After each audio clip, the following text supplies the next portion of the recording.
Hi guys! How's everybody? Happy Tuesday! It's my second week of training this week. So this is how I look like. Bare face, and I'm wearing pambahay, and I'm on my 15-minute break right now. So minimake sure ko lang talaga na kapag ka break time, lumalabas ako ng bahay.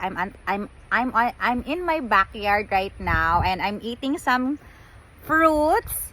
Para lang para lang hindi ako nakaupo, kasi syempre yung pinaka disadvantage I think of having a work from home job is a sedentary lifestyle. Yun naman talaga yung totoo eh. Magiging sedentary talaga yung lifestyle na kapag naka-work from home, kasi syempre nakaupo lang lagi.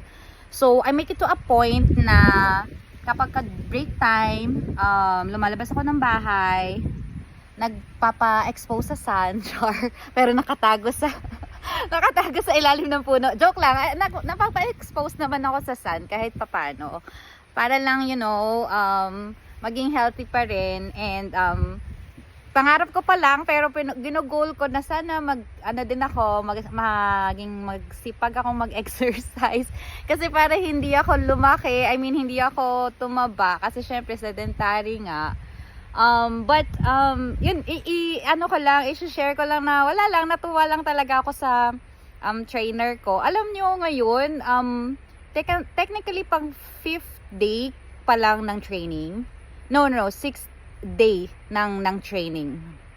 Ng new employee orientation. Yun yung tawag sa training ko ngayon. For the first 2 weeks, nasa NEO training ako. And yung dinidiscuss namin ngayon is yung pinaka-system na ginagamit namin pag nagre-review ng case.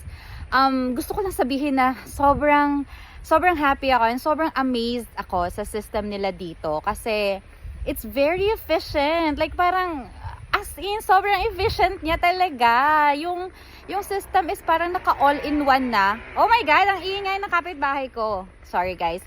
Yung kapitbahay ko may nagpuputol ng puno doon sa katabi ng bahay ko. Mayroon pa yata akong pagkain dito na.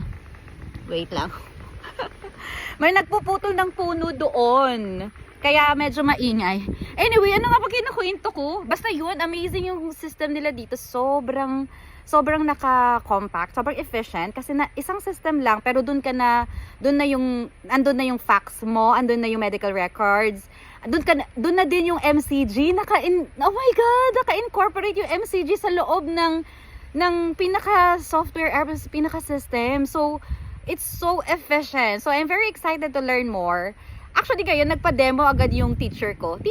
Yung trainer namin, may return demo na. Tapos yun, parang isa-isa yata kaming magde-demo. Tapos na ako mag-demo kanina, and sabi, ang feedback naman sa akin ng teacher ko is, I did well naman daw, sinunod ko yung mga steps, ganyan. Pero syempre, nagpapa-assist ako sa kanya kung tama ba to, ganito, ganyan.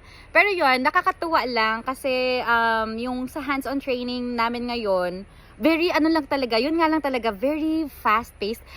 Sorry, paulit-ulit ako sa sinasabi, pero ang bilis nilang magturo. Like parang, once na tinuro na nila yung functions, ganito, ganyan, next na agad nun kayo na, it's your turn, ganyan. So, pagkatapos ng week na to, ng new employer orientation ko, i-endorse na daw ako next week, doon naman sa specific ko na line of business. So, mas more in-depth na siguro yung magiging training ko by next week. But actually, hindi ko alam kung hanggang kailan naman yun. Pero ang na-receive kong meeting invite, parang 3 days lang. Baka naman after 3 days, endorse na ako sa production, no? Ganun kabilis ang training dito. Kasi, naalala ko sa Pilipinas dati, ang tagal ng training namin, eh. Parang sa isang buong week, parang puro modules lang. Online lang, eh. Pero dito, hindi. Hindi pa rin ako tapos sa modules ko actually. Ang dami pa nakapending na online course kasi nga naka-compact. May online course, tapos mayroon ding may trainer din. So, ayun lang guys, I'm just giving you an update. Super nag-enjoy ako ngayon. So, more to learn pa talaga, So, yun lang guys. Thank you so much for watching this quick video. I hope to see you again in my next one. Bye!